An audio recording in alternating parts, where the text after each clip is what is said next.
Hello, my name is Stephen, welcome back to my channel. I'm a traditionally published fantasy author. Today I'm going to be doing a writing tag thing. I'm just looking at my phone, so this is a writing rituals tags.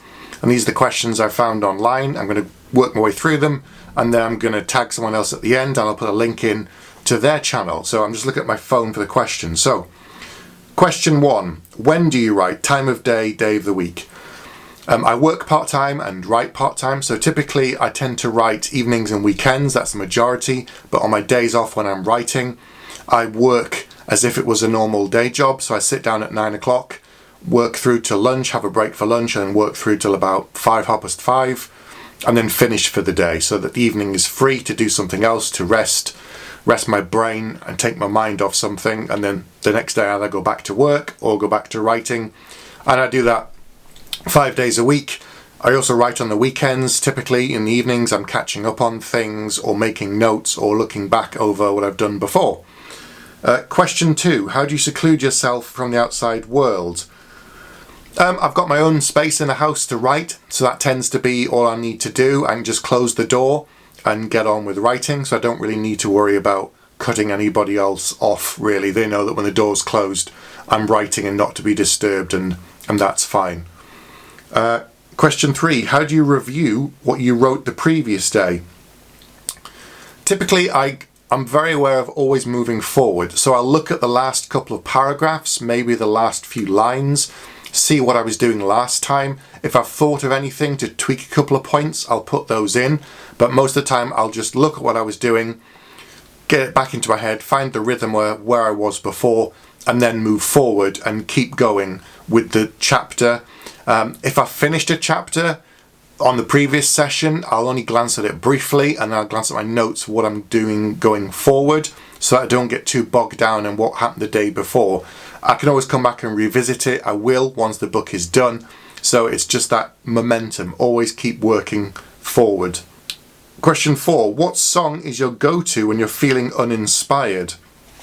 I don't really have a go-to song. I tend to write with soundtracks. I never write with anything with lyrics, so I just choose a track that is perhaps a bit more upbeat, something a bit more exciting. Like if I'm writing a battle scene or something, I'll put on something a bit more pacey, rather than something where I typically listen to is quite mellow, it's quite melodious, and it just kind of gets me in the right mindset to put me in the mood for writing. And like everything else, it becomes repetition. If you do it enough times, it's like a muscle. Your brain knows that when this kind of music is playing, that's what you're writing, that's what you're doing, and you just get into it. So that's what I tend to do. And the next question is, question 5 is, what do you always do? Listen to music, read, watch YouTube, etc. So I always listen to music. 99% of the time I will have music on. As I said, it puts me in the right mindset, it gets me ready, and I know that when the music is on, that also kind of helps to blot out the rest of the world. I'm not listening to the phone or watching what's going on out the window. I just focus on the page, focus on my notes, think about where I'm going, and start writing. Question 6. What do you do when you find yourself struggling with writer's block? I don't think writer's block means what people think it means. Traditionally, writer's block means you can't write for some reason. That's what the definition is, I would say, that you can't move forward. What I think it means is that you've done something wrong. Subconsciously, your brain knows that you've made a mistake somewhere, because I think it works out a lot of stuff in the background in your subconscious. It's just ticking over whilst you're doing something else, whilst you're going for a walk, washing the dishes. Even at work, your brain is working something out. When you're not writing, your brain is thinking about writing. Definitely when you're sleeping too, your brain decompiles things. So I think writer's block is you've gone down a dead end and your brain knows that. So what I tend to do is go back and look at what I've been writing the day or two before, refer back to my notes and see if the tone of what I was going has shifted in the process. Sometimes I deviate from the plan and I don't always know why, it's just happening in the moment, and it could be that I need to adjust the story, or it could be that I've actually gone down the blind alley, as I say.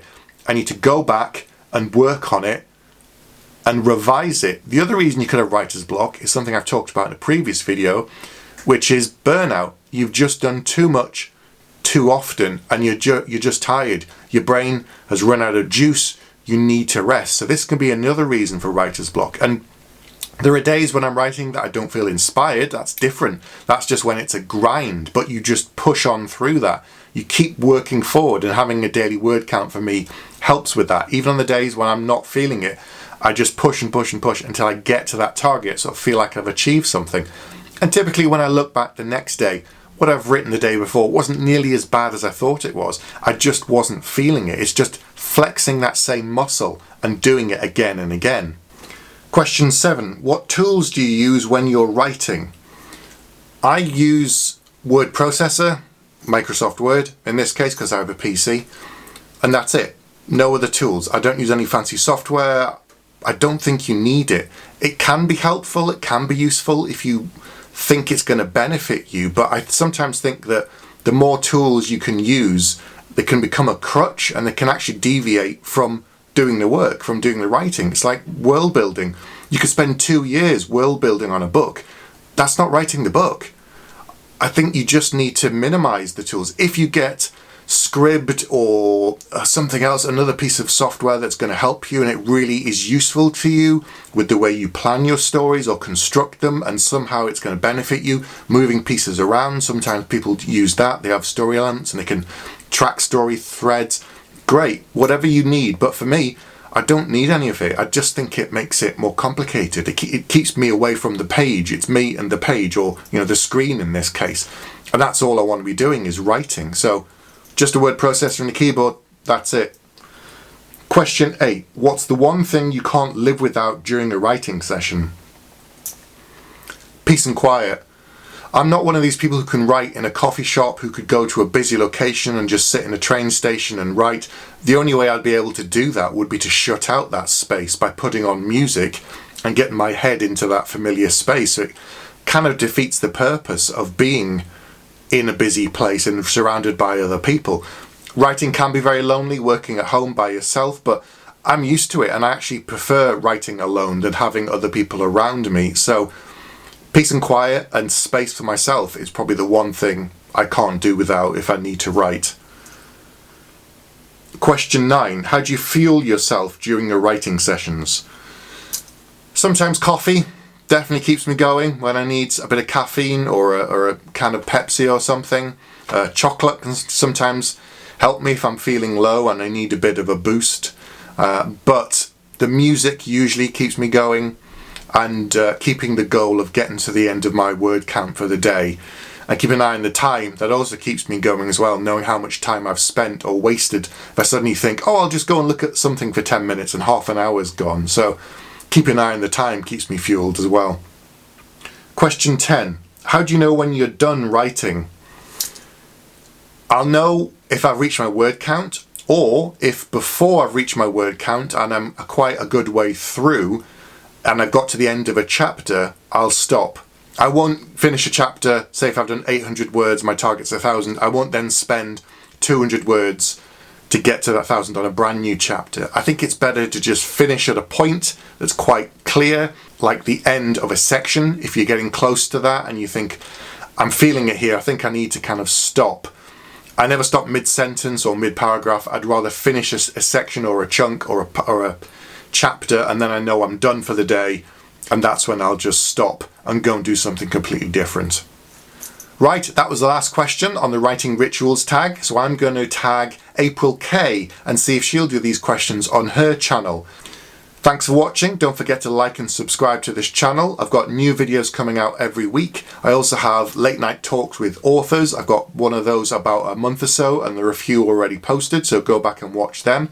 And you can see me talking to some other authors about how they write it, how they create characters, about their world and that sort of stuff. See you next time.